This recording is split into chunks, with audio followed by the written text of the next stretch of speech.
Good evening, everyone. Good evening. So a few weeks ago, we were talking about the heroic nature of the Bodhisattva. The Bodhisattva is somebody who does good in the world and who promises to continue to do good in the world until there are only a couple of people left, and then they enter nirvana. And maybe they get into a fight of who should go first, and it all starts all over again. Who knows? But anyway, the Bodhisattva is a heroic spiritual journey that we are all on. Life is just to be alive, is to live out some form of heroism. For some, and most of us, it's a very quiet heroism of daily life, of living quietly in life and doing good for people and living our lives quietly and just assisting life around us. And so we also spoke about the precepts as a acknowledgement that the Bodhisattva takes precepts and enters into the way of the Buddha. And so I was talking the other night with some people, and I was saying that one of the precepts that I first took when I first did Jukai, when I became a lay practitioner, was no dwelling on past mistakes. It was a precept to live out. It's written on a plaque, a framed plaque of the precepts that we have out in the entryway over the statue of Ryokan-san. And the positive side of that, of no dwelling on past mistakes, is transforming ignorance into wisdom. And this, the precepts are mostly about common sense, and they are about living harmoniously in the world, and also taking care of our own selves, but also recognizing our relationship in the world, our relatedness to ourselves and to one another. And so no dwelling on past mistakes is part of care of the self. So how do we do that? One of the ways, or I should say the real way, comes from one of the fascicles by Dogen Zenji in Shobogenzo, and it's called Ceaseless Practice. This is one of the longest chapters in Shobogenzo, and Ceaseless Practice is essentially an iteration of the stories of many, maybe 25 or 35 various masters who have gone before us, who exemplified some form of practice, some form of ceaseless practice, a practice that they took up, which they ceaselessly embodied and practiced. And so Dogen goes into many discussions about telling the stories of these masters. One of them is Joshu. And you recognize the name Joshu. He is in our koans. He shows up in the koans. He's the one who walks out of the room or puts a pair of shoes on his head when Nansen, who was his teacher, cuts off the head of the cat. And Nansen says, "If you had been here, Joshu, the cat would not have died." And Joshu puts a pair of sandals on his head and walks out of the room. And that's Joshu. So it's the same, this story is the same Joshu. Joshu did not become a monk until he was 61 years old. He did not start in the stream of the Bodhisattva until then. And it wasn't until he was 80 that he became an abbot of a temple. And he lived another 20 years after that. So he was 40 years living, practicing with his teacher Nansen. And Joshu's practice they're all very simple practices. And Joshu's practice was about, I'm losing it for a moment, ceaseless practice. Joshu's practice was very good. Let me go to the next one, and I'll come back to Joshu because all of a sudden it just went out of my mind. Senior moment. Stuck in the Nansen, cat getting his head cut off, perhaps in my mind. Who knows? But Joshu, he was somebody who did not particularly like to fundraise. So he had a very small temple and a very small zendo, and he just didn't like to fundraise and to refurbish his temple. And he sat on a teacher's bench. In many of the temples, the teacher has a separate bench, and one of the legs on his platform broke off. So he went out into the woodshed and he got this old hunk of wood that should have been burned up, and he just stuck it underneath and he put a rope around it, and he propped up his teaching bench with this kind of thing. And his students all said, you just can't do that. That's really not very nice. Let's let it repair. And he said, no, we just don't need to put money into doing things like that. Everything's fine. It's just fine. So Joshu practiced in this way, in this very simple way of not caring about the condition of the buildings and just letting things happen as they did and fall away around him. He still did a special practice, and I'll come back to that. Another teacher, Wanshi Shogaku, whose name you may know, he was an incredible poet, an incredible teacher who just put down a tremendous amount of brilliant Dharma insight, and he was quite different. Wanshi Shogaku fundraised and he built beautiful buildings out of buildings that already existed. So he took them over and he refurbished them and he made them into beautiful places to practice, very much the way we do in the United States. Most of us take over some kind of building that you wouldn't know from the outside that it's a Japanese temple. And so this was Wanshi Shogaku's style. And Wanshi Shogaku's ceaseless practice was essentially to not use the word me or mine, to never identify anything as those are my shoes, this is my teaching stick, this is my robe, that's my car, that's my house. Never did that. He never identified anything with himself. And in so doing, he was able to continue his mind in connection with everyone, because he didn't selfishly claim anything. So his concern was always for the Dharma and always for the Sangha around him. Not me, not mine. It's, in this country and in our language, we identify so much around us. Oh, that's my pen. Oh, we do it all day long. Oh, that's my pencil, excuse me. Oh, where are my shoes? All day we do this without understanding that we continually make a small self out of ourselves when we do this, when we claim things for our own. So Wanshi Shogaku had that kind of mind in which he always extended himself into the benefits of those around him, in essence sharing everything. And of course he had shoes that he wore, and of course he had clothing, and of course he did. But in essence they belonged to everyone. That's how his mind worked. That's how he kept going.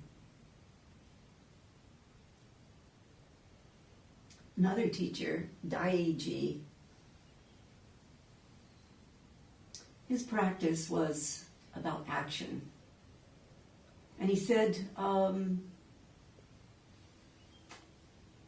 yard, to consider 1 yard could not be compared with the action of taking a single step. with action of one foot. And 1 foot could not be compared with the action of 1 inch. So his life was all about action, about moving in action and taking action. No hesitation in taking action in what needed to be done. No hesitation. We are in a work circle, and the work leader says, who will vacuum? Everybody's hand should go up. Not whether I'd like to do that or not, or whether, I don't feel like that today. Or the president says, who will take notes tonight? Everybody's hand should go up. Everybody immediately, no hesitation. This is what a true Zen practitioner does. Doesn't think about me or mine. Do I feel like doing that? Should I do that tonight? Should I? That I is removed. Everybody's hand goes up. That is a true Sangha. Everybody volunteers. And the poor president or the poor work leader can't decide who should do this. That is a really wonderful Sangha. We in our workplaces, the boss says, I need somebody to sweep the floor. Everybody's hand should go up. Everybody should be ready to do whatever work is needed. This is a true practitioner. And this is the way Daiji led his life, as a man of action. This was his ceaseless action, his ceaseless way.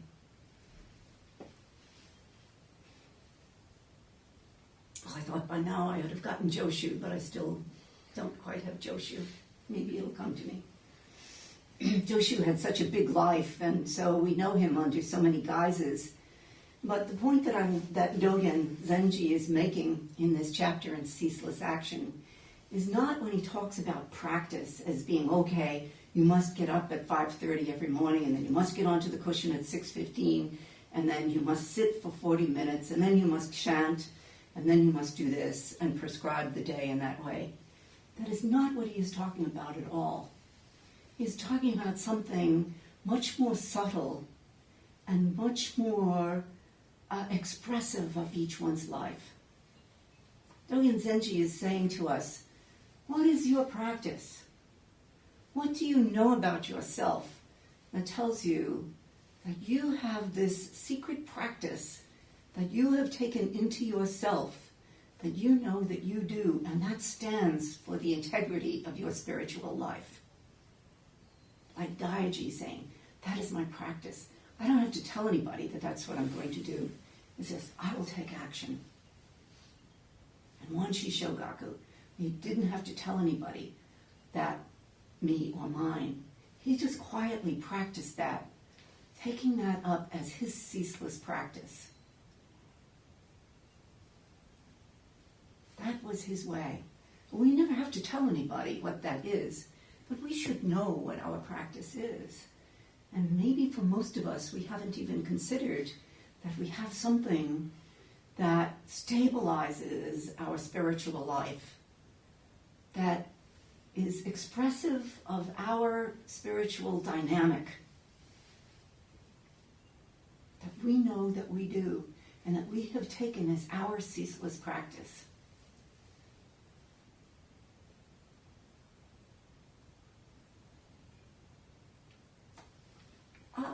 It's one of these things that is so necessary in our lives today, and we may not even have thought about such a thing. But Dogen also reminds us that we are doing ceaseless practice, whether we know it or not, whether we like it or not. We are doing ceaseless practice. Every day, even if we don't see the sun comes up, the sky brightens, light comes into the world, and then it goes down into the west, and it goes around, and we go around. And every night the sky comes, and we see the stars move across the sky as we spin around. And this is ceaseless practice. It has been going on from the time the planet existed, from the Big Bang Theory. This is ceaseless practice. the earth is an amazing ceaseless practice. We are spinning around at at about 1,000 miles per hour. We are spinning every day, 1,000 miles per hour we are moving. Right now, sitting here, we are doing this. And we are hurtling around to the sun at 66,000 miles per hour, moving 60 million miles every year. That's pretty ceaseless practice. And were the earth to stop that for even a single moment, we would die. So this is ceaseless practice that we are in the midst of here with our feet on the ground. We are doing this. We don't comprehend it. We don't understand this amazing situation that we are in.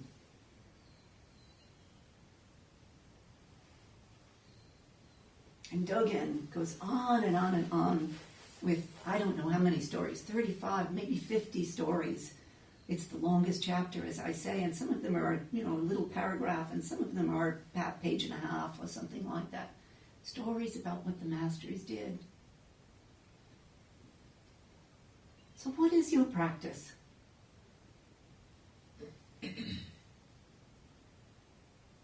What is your ceaseless practice? Do you know? Have you made one for yourself? It certainly means a kind of vow that is what we will do. That will be one's expression, never telling anybody what it is.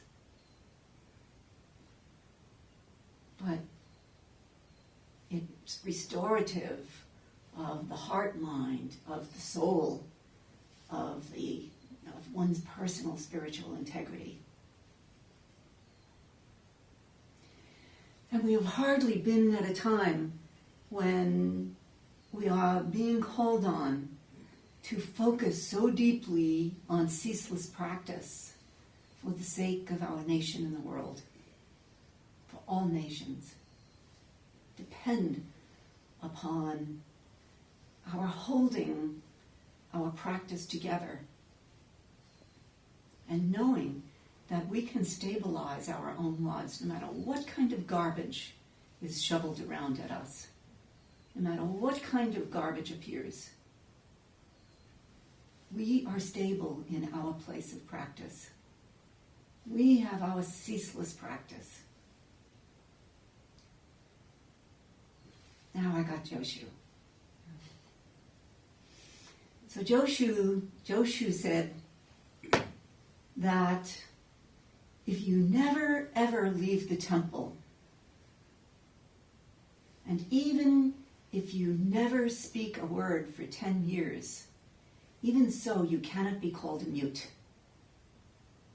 Well, you have to understand that in Zen practice, a student who is asked a question and cannot answer the question or does not answer the question is referred to as a mute. It's just one of those things. It's, it's a bit derogatory, but it's what it's called in Zen practice. But Joshu says that, or he uses the metaphor of do not leave the temple, never leave the temple. And what he means is a metaphor for the temple right here. If our ceaseless practice is to never leave this temple, the body of practice, then we are always with ceaseless practice and awareness of ceaseless practice at every moment. Never lose touch with the body and the mind. That is what he means by never leaving the temple. And even if we do not go out and preach, even if we do not talk the Dharma to anybody, so long as we remain with this temple, we are doing ceaseless practice. It shines out of us. Ceaseless practice just shines forth. And it is in this ceaseless practice, whatever our practice is, that we hold the world together. And every expression is like the 1,000-armed bodhisattva who has every possible tool and virtue to complete the world. In essence, the world needs each one of us because we each have a different expression. We each hold a different tool and a different form of ceaseless practice.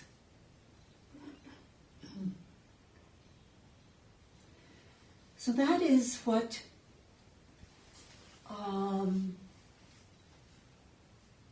not dwelling on past mistakes means to me. It means doing practice such that I don't have the time to dwell in thoughts about the past that are unhealthy, that are essentially a poor relationship with myself. If I am thinking about the stupid things that I did and that is my dwelling place, I am not in good relationship to myself. And it's practice that saves us from dwelling in such unhealthy territory as our past mistakes. Everybody's done stupid things. No one is immune to past mistakes. We have all done them in all kinds of ranges of severity. Nobody is immune. But right here and now, we are here and now. And ceaseless practice means to engage in this time and this place right now.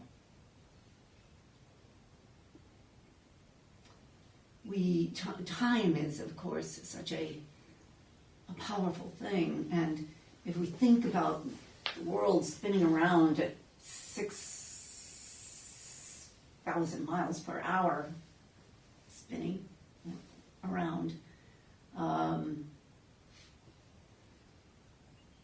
we connect to the huge time. We connect to huge geological and astronomical time. And we are not even a tiny pin drop in relationship to that. That is how quick our lives just goes by. Not even a pin drop that we could see on a timeline. So our lives are so short, so brief. It is useless to dwell on past mistakes. Yes, we have to be responsible for what we have done. And yes, we have to atone for our own stupidities and our own mistakes. We do it and we go forward. Yes, we must be responsible. But we pick up and we move forward, always going forward, just like the earth. If it stops, we're totally out of luck. We're over. It's over. The planet is over. So we also must go forward in that same way in ceaseless practice, not getting caught by thoughts that do us no good or not helpful. That means about ourselves and others. And that's the precept then about no dwelling on past mistakes, although we have changed the language of that now. As many places change the language of the precepts as we go forward. They tend to evolve and shift. But the essence of the precepts is to keep good relationships with ourselves and with others.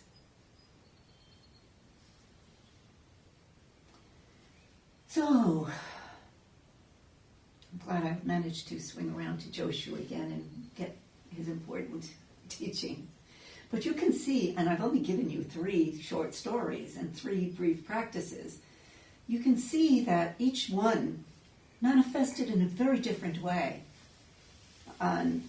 Nobody said, oh yeah, you have to go and raise money. I mean, you could see that one teacher refused to go out and raise money, that is Joshu, and yet Daiji Wanshi Shogaku went out and raised money to build his temple. So it wasn't as though one was right and one was wrong. This was the expression of their spiritual way. And that is what Dogen is saying. Know your spiritual way.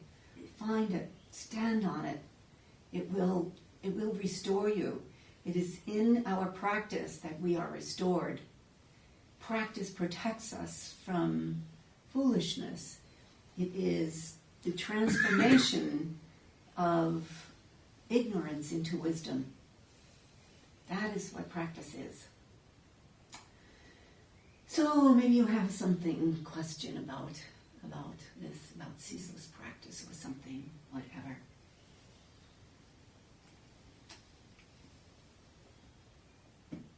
Steve, it's so nice to see you. Steve is a ceaseless practitioner from Red Wing. So, indeed. I know about Steve that he practices folk dancing. And this is Steve's ceaseless practice. Nobody says what that practice should be or how it should take its form and expression. Steve also arrives on the cushion in a ceaseless way. But his practice is also dancing. And so this is restorative of his soul and his heart-mind. And so he keeps that up throughout his life, and it keeps him young. And visits now and again from Red Wing. A long way away. So nice to see you. Mm-hmm. In coming to Zen, and in fact in coming to any spiritual practice, the idea of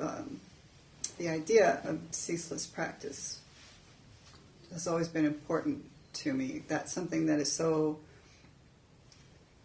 from the heart, from the soul, from the spirit, that is all-encompassing. Mm-hmm.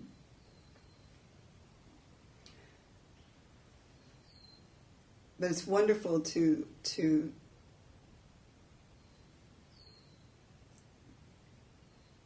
think that I can step into maybe what I'm already expressing, mm-hmm. and be. Anyway, it's exciting to me to explore that, to actually become conscious of what it is that and could be my vow. And it's best to hold it as your own without mm-hmm. saying. Mm-hmm. Otherwise, we become self-conscious of it, mm-hmm. and we think we're supposed to do right. And to think like, and then everybody looks at it, right? And right. it's not. It's a private matter. Right. It's part of one's secret. Mm.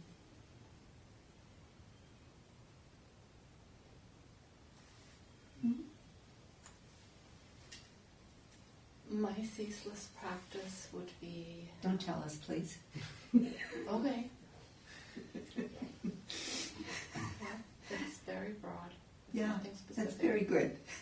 Don't tell us. Okay. Just take it up. Yeah. Just be it. Be it completely. Yes. It would seem that ceaseless practice is another way of putting to live your faith. Yes, yes. And you don't have to proclaim it, you just have to do it. Right, right. It's a kind of an unspoken, deep seed that acts in us, that is, opened into the world. So, indeed, yeah.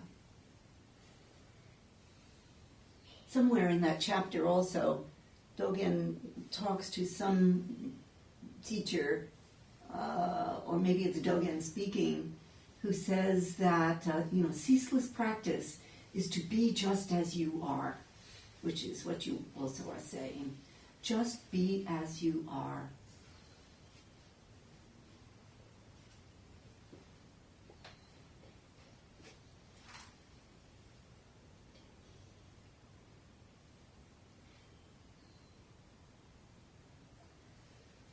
There's something else in that. There's so much in that chapter. You read it and all of the stories start to meld one into the other. But there's the question in ceaseless practice is when the deities that dwell in a practice place or in a temple, when the deities come and they don't see you, you become invisible to the deities because you are totally practicing. And it's only when you are keeping a false face that either the deities or the devil or the demons will recognize you because you are being false.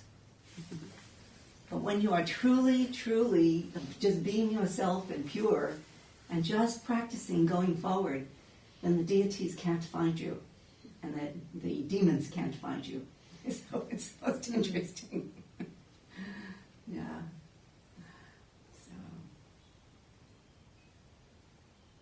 So that's what we should be, holding that, keeping one's ceaseless practice quietly within, allowing it to make substantive kind of stamina within us so that our heart remains strong. And also, as Ryokan says, practice in such a way so that the outside world cannot come into the heart and hurt us. Which doesn't mean that we aren't with the world, but we are not. When our practice and our spiritual dynamic is strong, we can be around the suffering, we can see suffering, we can understand the suffering, but it doesn't destroy our own heart.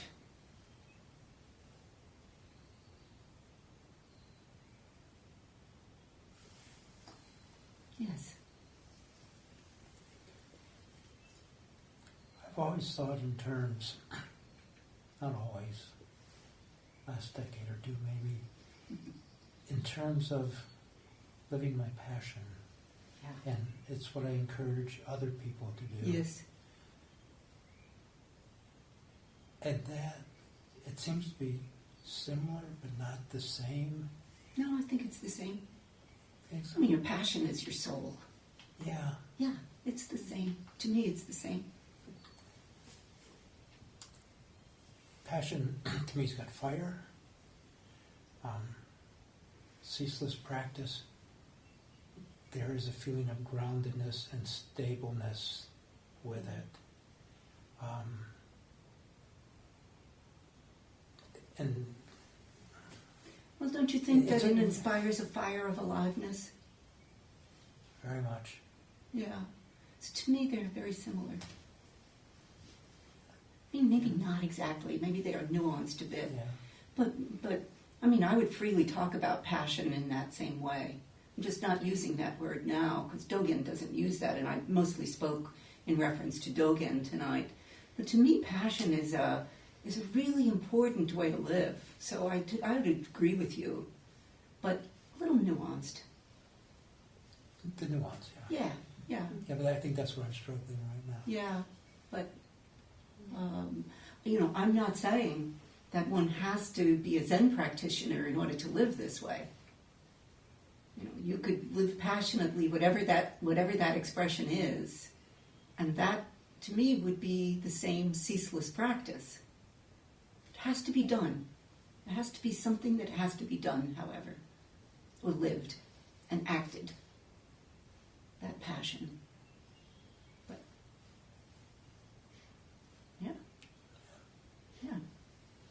Good. Yeah. Thank you. So we are talking about action, very much Daiji's way of action, in that what we do cannot just be sit and thought about. Can't just think about this ceaseless practice and think, gosh, I'd love to take up writing poetry. Maybe someday I'll do that. And that will be my practice. No. It must be done. It must be acted without hesitation. It must be moved into the world as an expression. Even that which is done very quietly, it must be done. Even if we are sitting looking out the window, looking at the trees, taking a moment to really appreciate nature, if we are present, if we remain in the temple of the body, heart, mind, This is ceaseless practice. It doesn't mean that we have to be out shoveling snow or doing the garbage, it doesn't mean anything like that. It means a quiet interiority. Anything else, anybody?